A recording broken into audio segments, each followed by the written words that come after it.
years and years ago, it's precious. One of the sayings was Mother Earth, Father Sky.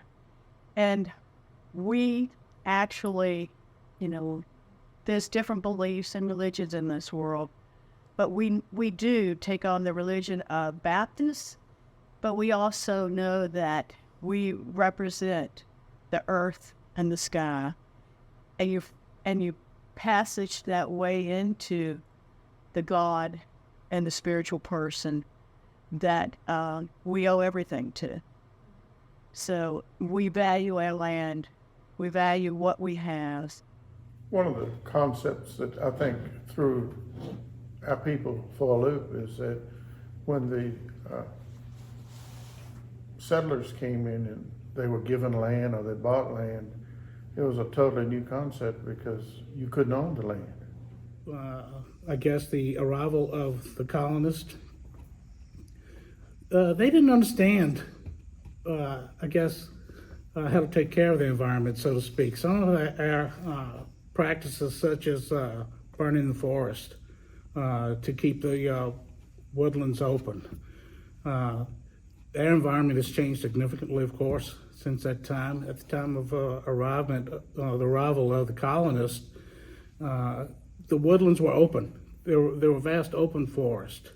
Our tribe was one of many tribes that used to practice cultural burning. It opened up the forest, and it promoted the growth of those plants that were desired by the animals that lived in this area, animals that we needed to sustain us. So a lot of the things that we thought and knew were important, the English didn't see the significance of that. I think with the arrival of the English, you saw more a turn to clear cutting of the land to open up fields. And that's when you saw the monoculture of crops being established. Growing tobacco, after 3 or 4 seasons of growing tobacco, you just ruin the land. You take all the nutrients out of it. So there's some of the ways that our environment changed and significantly impacted our way of life after the arrival of the colonists. And just study the river as a whole, and why, one aspect why shad hatchery operations have not been proven successful. There are other issues with the river, lack of mussels, which is a major water cleaning operation. All those little mussels, millions of mussels, clean the water. And that is something that I've seen. Used to be able to go in the river and just find hundreds of them. Now it's not rare, but you just don't see the numbers that you did in the 60s and 70s. To recover the land, to stand on the land of your ancestors, and to recognize the DNA of that land is your DNA, and to teach people the truths that has been so hidden by colonial powers all these years. And to display our way of life and to teach people how to live on the land with the mother is a tremendous opportunity, and I pray will have impact for generations to come. Early on, since we got federally recognized in 2018, we established an environmental department. So we have an environmental director. We do air quality management because we have so many trucks and whatnot going up and down this road, and there's a kitty litter plant that's got a steam stack going all the time, half a mile away.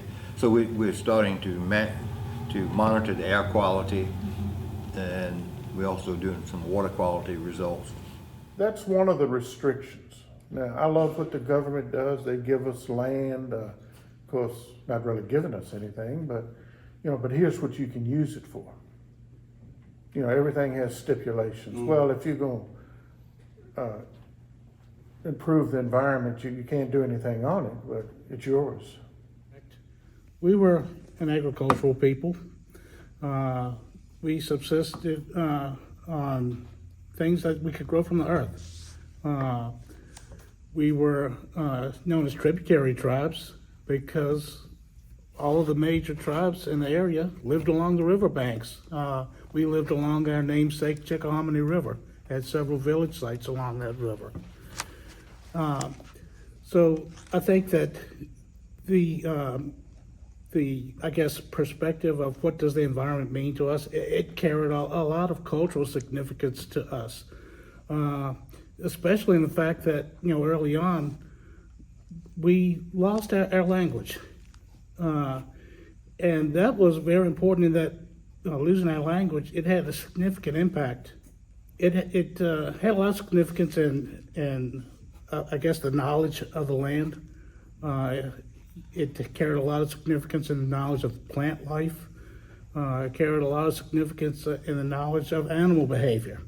So when we lost our language, we lost a lot of what we knew about the environment. We have 7.4 acres across this creek here, okay, which is a total of 263 acres, which is about $790,000 in real estate, of which we don't owe anybody any money on, okay. Been a lot of hard work to get that. Took us a while. I mean, I've been the chief since 2022. I have a lot of great people in the tribe that work, that are innovative, that don't mind putting their hands to the grinding wheel that made all this happen, okay. Like you said, we do have some knowledge about some land management, primarily because when we were growing up, when Frank and I were growing up, our parents they raised almost all the food we ate. They raised it. This says Awayakam Otigiri, Tree of Peace. The Iroquois Treaty of Peace, which is the oldest democracy anywhere in the United States, okay? So it'd be great for us to have, I know that Chickahominy is looking at that too, for elderly care, maybe a progressive home that would eventually be like a nursing home, but to be able to take care of our own people and know that they have the kind of care and dignity that they deserve.